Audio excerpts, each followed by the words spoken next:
Upload কৰিলে ৰৈ ৰৈ বিনালেৰ ভিডিঅ'। এই ধৰণৰ কাম কৰিবলৈ তথাকথিত অনুৰাগীসকলৰ হাত নকঁপিল। কেৱল নামতহে জুবিন গাৰ্গক যিটো সময়ত কোৱা হৈছিল যে জুবিন দাই ৰৈ ৰৈ বিনালে ছবিখন আপোনালোকে কেতিয়াও ছ'চিয়েল মিডিয়াত আপলোড নকৰিব, আৰু সেইটো সময়তে বৰ্তমান মানে একাংশ দুষ্ট লোকে বুলি ক'ব লাগিব, যিহেতু তেখেতসকলে কি কৰিছে, ৰৈ ৰৈ বিনালে ছবিখন চিনেমা গৃহত গৈ সেইটো মোবাইলত ৰেকৰ্ড কৰি আৰু ছ'চিয়েল মিডিয়াত আপলোড কৰিছে। আপোনালোকে এনে বদমাছ লোক নে? আপোনালোকৰ মানসিকতা ইমানখিনিলৈকে ঢুকি পাইছেনে বাৰু? আৰু আপোনালোকে নিশ্চয় ভাবিব লাগিছিল যে ইমানখিনি কোৱাৰ অৰ্থে কিয় আমি এনে কামষাৰ কৰোঁ। তো মোৰ এনে লাগিছে মানে কি আপোনালোকক কোনোবাই শিকাই দিয়ে নেকি বাৰু?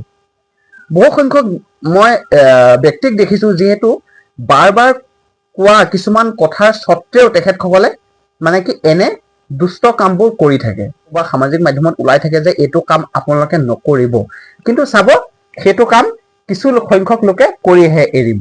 আপোনালোকক এই ভিডিঅ'টোত মই তাকো দেখুৱাই দিম যে কোনসকলে এই দুষ্ট কাম কৰিছে। তো আপোনালোকক দেখুৱাই দিম, আপোনালোকে চাব। যিহেতু এই নিউজটোত পোৱাৰ মতে এই সংখ্যক লোকে জুবিন দাৰ ছবিখন ৰেকৰ্ড কৰি ছ'চিয়েল মিডিয়াত ভাইৰেল কৰিছে বা ছ'চিয়েল মিডিয়াত দিছে।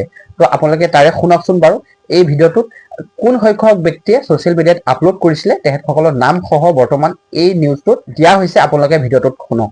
ইমান বুজোৱাৰ পিছতো খোলাকটিৰ তাল হ'ল।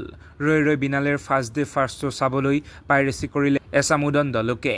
জুবিন গাৰ্গে পাইৰেচিৰ বিৰোধিতা কৰাৰ কথা ইমানকৈ কোৱাৰ পিছতো ফেচবুকত আপলোড কৰিলে ৰৈ ৰৈ বিনালেৰ ভিডিঅ'। ধেমাজিৰ হলত চিনেমাখন উপভোগ কৰা অনুপম বৰুৱা নামৰ যুৱকজনে প্ৰথমে এটা দীঘলীয়া ভিডিঅ' ফেচবুকত আপলোড কৰিছিল। পিছলৈ সেই ভিডিঅ'টো ডিলিট কৰিলে। কেৱল সেয়াই নহয়, অভিষেক ৰাণা বৰাই ৰৈ ৰৈ বিনালেৰ এটা গীতৰ ভিডিঅ' ফেচবুকৰ ৱালত আপলোড কৰি দিলে। জুবিন গাৰ্গৰ প্ৰতি সন্মান প্ৰদৰ্শন কৰি হ'লেও চিনেমাখনৰ পাইৰেচি নকৰিবলৈ আহ্বান জনোৱাৰ পিছতো তেওঁ এইটো কাম কৰিলে। হৰিশ গগৈ নামৰ এজন লোকেও প্ৰথমৰ পৰা শেষলৈ ৰৈ ৰৈ বিনালেৰ ভিডিঅ' ৰেকৰ্ডিং কৰিলে। তেওঁ টুকুৰা টুকুৰকৈ ভিডিঅ'বোৰ বিলাই আছে। কেৱল আইন ভংগ কৰাই নহয়, এইকেইজন লোকে জুবিন গাৰ্গকো কৰিছে অপমান। নিৰ্মাতাই ইমান হকা বাধা কৰাৰ পিছতো তেওঁলোকে পাইৰেচি কৰিবলৈ কুণ্ঠাবোধ কৰা নাই। নিজকে জুবিন অনুৰাগী বুলি কোৱা দিব্যজ্যোতি বৰুৱাই কেইবাটাও ভিডিঅ' ফেচবুকত আপলোড কৰি দিলে। চিনেমাখনৰ টিকট কটাৰ ফটো আপলোড কৰালৈ ঠিকেই আছিল, কিন্তু তাৰ পিছতো তেওঁ ভিডিঅ' পোষ্ট কৰিলে। দীনেশ দাস নামৰ পাখণ্ডই ফেচবুকত আপলোড কৰিলে ৰৈ ৰৈ বিনালেৰ ভিডিঅ'। এই ধৰণৰ কাম কৰিবলৈ তথাকথিত অনুৰাগীসকলৰ হাত নকঁপিল। কেৱল নামতহে জুবিন গাৰ্গক ভাল পোৱা লোকসকলে মৃত্যুৰ পিছতো নুশুনিলে তেওঁৰ কাতৰ অনুৰোধ। এটা কথা ঠিক যে হাজাৰ পাইৰেচি হ'লেও প্ৰকৃত অনুৰাগীয়ে চিনেমাখন হলতে চাব, তেওঁলোকে শেষবাৰলৈ চাব জুবিন গাৰ্গক। তথাপি এই মুহূৰ্তত এনে কাণ্ড সহ্যৰ বাহিৰত।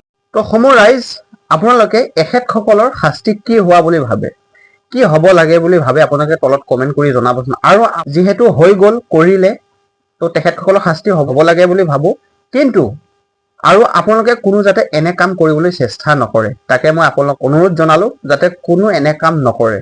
ঠিক আছে? তো জয় আই অসম, জয় জুবিন দা।